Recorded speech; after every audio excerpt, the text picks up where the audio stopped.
मित्रों, आज की वीडियो बहुत रोचक और मज़ेदार होने वाली है। आज मैं आपको बताने वाला हूँ कि किस ऋषि की पत्नी और पुत्रियों ने गधे, घोड़े, ऊँट, साथ में उड़ने वाले पक्षी, कबूतर, जलचर और रेंगने वाले सांप आदि को जन्म दिया। वैसे तो ये बात हँसने वाली नहीं है, आप चाहें तो हँस सकते हैं, परंतु अब ज़रा सोचिए कि एक स्त्री लेबर पेन में है, अचानक उसके गर्भ से एक गधा निकल के भाग जाता है, एक ऊँट निकल के भाग जाए, एक गिद्ध निकल के उड़ जाए और इसी प्रकार कोई सांप निकल के एकदम भाग जाए, तो इस उस पर क्या बीतेगी। नमस्ते सनातनी बंधु। आज मत्स्य पुराण के एक ऐसे ही चैप्टर की मैं बात करने वाला हूँ जहाँ कश्यप ऋषि की पत्नियाँ 13, उन्होंने किस किस प्रकार किन किन जानवरों को, पशु पक्षियों को जन्म दिया और उनकी पुत्रियों ने भी इसी प्रकार किन जंतुओं को जन्म दिया, उसके बारे में बताने वाला हूँ। कश्यप की 13 पत्नियों में से एक का नाम है ताम्रा। कश्यप और ताम्रा की 6 पुत्रियां थी। उनमें से एक थी शुकी, जिसका विवाह धर्म से हुआ था। इनसे पैदा हुए शुक यानी बगला और उल्लू, धर्म और किससे, शुकी के संयोग से। अब ये धर्म वही तो नहीं है धर्मराज, जिनके संयोग से उल्लू और बगुला पैदा हो रहे हैं। सोचो, धर्मराज युधिष्ठिर यानी धर्म के पुत्र वो भी थे, और धर्म की संतान ऐसी होती है बगुला, उल्लू। तभी तो शायद युधिष्ठिर ने जुआ खेलकर अपने सारे भाइयों को हरवा दिया, जुए पे दांव पे लगाकर अपनी पत्नी हरवा दी और साथ में अपना राज भी गंवा दिया। कश्यप और ताम्र की दूसरी कन्या है शेनी। इस कन्या से बाज पैदा हुए, परंतु यहाँ शेनी के पति का कोई उल्लेख नहीं है। शेनी का पति कौन था जिससे वो बाज पैदा कर रही है। पता तो लगे कि ये बाज कैसे पैदा हो गया। अगर बाज पैदा हो भी गया तो सीधा तो नहीं हुआ होगा एकदम कि बाज पैदा हुआ और उड़ गया। पहले अगर बाज निकलता है अंडे से, हो सकता है इसने अंडा दिया हो, उस पर बैठी हो, उसको सेहा हो और फिर बाज निकल के उड़ा हो। तीसरी कन्या है भासी। इस भासी से कुरर यानी चकवा पक्षी पैदा हुआ। ये वही चकवा चकवी का जोड़ा जिसे कहते हैं, जो स्वाति नक्षत्र के होने वाली वर्षा की पहली बूंद से अपने प्यास बुझाता है। चकोर कहते हैं शायद उसको। अच्छा, यहाँ भी नहीं बताया कि भासी का पति कौन था, उसने किससे संसर्ग किया जो चकवा पैदा हो गया। पता नहीं क्यों ये लेखक जो है इस पुराण का, वो बता ही नहीं रहा है क्या पति क्या होना है उसका, क्या किसी पक्षी से संसर्ग किया था। चौथी कन्या है ग्रथि, जिससे गिद्धों, पंडुकियों और कबूतरों का जन्म हुआ। यानी एक ही कन्या से कबूतर भी पैदा हो रहा है और गिद्ध भी पैदा हो रहा है। पांचवी कन्या शुचि के गर्भ से हंस, सारथ, क्रोंच, प्लव आदि जल पक्षी पैदा हुए। यहाँ भी कथाकार ने या जिसने ये पुराण लिखा उसने बिल्कुल नहीं बताया कि शुचि ने किसके साथ संसर्ग किया कि पक्षी पैदा हो गए।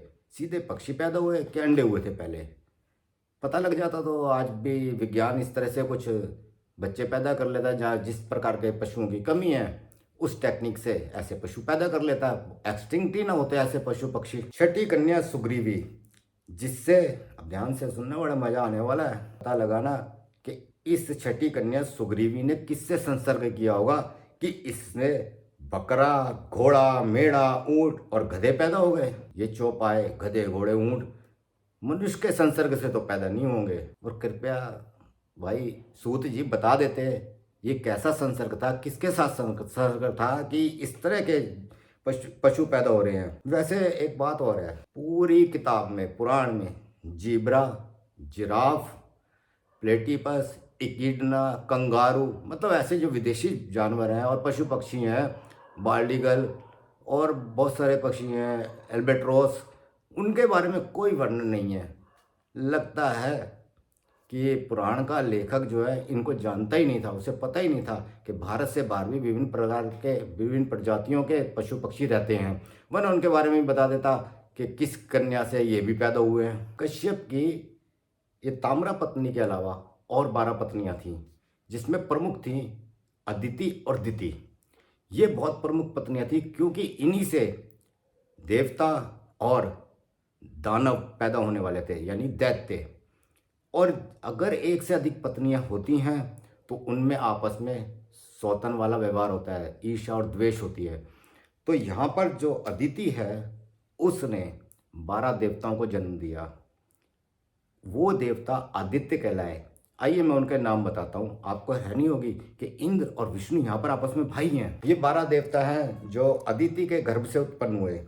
इंद्र, धाता, भग, त्वष्टा, मित्र, वरुण, यम, विवस्वान, सविता, पूषा, अंशुमान और विष्णु। इन देवताओं के पैदा होने पर दिति को ईर्ष्या होती है। वो सोचती है ये तो इतने प्रतापी हैं, अब मैं ऐसा क्या करूं कि इन देवताओं के का नाश हो जाए। तो वो अपने पति कश्यप से वरदान मांगती है कि मेरे को ऐसे पुत्र दीजिए जो इनसे ज़्यादा बलवान हों। और कश्यप उनको ऐसा वरदान देते भी हैं कि फलाना व्रत करो और इससे तुम्हारे ऐसी संतान होगी। दिति वो व्रत करती है और कई कंडीशंस लगा दी जाती हैं कि व्रत इस तरह से होना चाहिए, एक भी चीज़ छूटनी नहीं चाहिए कि अवसर मिल जाए। अब देखिए इंद्र बड़ा हो चुका है, दिति के गर्भ में एक शिशु आ चुका है और इंद्र व्रत के शर्तों में से एक टूट जाने पर कैसे दिति यानी अपनी सौतेली माँ के गर्भ में घुसते हैं और मरुत का नाश करते हैं। ये जो द्वेष है यही चलता आ रहा है कहाँ तक, कंस और शिशुपाल तक। हिरण्याक्ष, हिरण्यकश्यप, उसके बाद रावण, कुंभकर्ण और उसके बाद शिशुपाल और कंस। उस तक दूसरी ओर वो विष्णु और उसके अवतार। तो ये विष्णु और उसके अवतार और इनके साथ द्वेष चलता आ रहा है। परंतु जिस भ्रूण का नाश किया वो क्या कहलाए, वो मरुत कहलाए। कैसे एक भ्रूण का नाश होने से मरुत 49 हो गया और बाद में जाके वही मरुत देवताओं के सहयोगी बने, इंद्र के साथ चलने लगे। इंद्र एक प्रकार की रश्मि है और ये जो मरुत हैं हमेशा उसके साथ चलते हैं। अर्थात जो आपने सुना होगा कि इंद्र की सभा में अप्सराएं नाच रही हैं, वो अप्सराएं और कुछ नहीं है, ये रश्मियाँ ही हैं जो मरुत नाम की हैं, जो सदैव इंद्र के साथ चलती हैं। यानी इंद्र तत्व नामक रश्मि के साथ चलने वाली 49 रश्मियाँ जो मरुत नाम की हैं वही अप्सरा के रूपक हैं। तो ये रूपक है इंद्र और उसकी अप्सराएं, यानी कि इंद्र तत्व और साथ में मरुत रश्मियाँ, ये रश्मियाँ हैं। और वैसे तो देवताओं की सहयोगी हैं, हुए थे दिति के गर्भ से थे। ये बातें कहाँ से आ रही हैं? मत्स्य पुराण के 6ठे अध्याय से। आदि सर का 6ठा जो अध्याय है उसमें ये वर्णन है। परंतु इसी किताब के 4थे अध्याय में जो यम है, यानी जो 12 देवता हमने बताए अदिति के, इसमें से यम भी एक है। परंतु 4थे अध्याय में यम जो है अग्नि की पुत्री धिषणाने से पैदा हो रहे हैं, धिषणाने से। और ये ऐसा अंतर क्यों है? अगर ये यम वही हैं जो सबके प्राण ले लेते हैं, नरक स्वर्ग वो देते हैं, पकोड़े तल देते हैं। आपने वो सुना होगा कि मर जाने के बाद गरुड़ पुराण पढ़ा जाता है लोगों के घरों में और उसके पापों के और पुण्यों के हिसाब किताब यमराज करते हैं। अगर ये वही यम है तो ये 2 अलग अलग स्त्रियों से कैसे पैदा हो रहे हैं? कदाचित ये कल्प या मनवंतर भेद है। ये वीडियो ज़्यादा लंबी ना हो जाए इसलिए मैं इसे यहीं समाप्त करता हूँ। अगली वीडियो में देखेंगे कश्यप और उनकी बाकी पत्नियों से क्या क्या पैदा हुए। तब तक के लिए नमस्कार।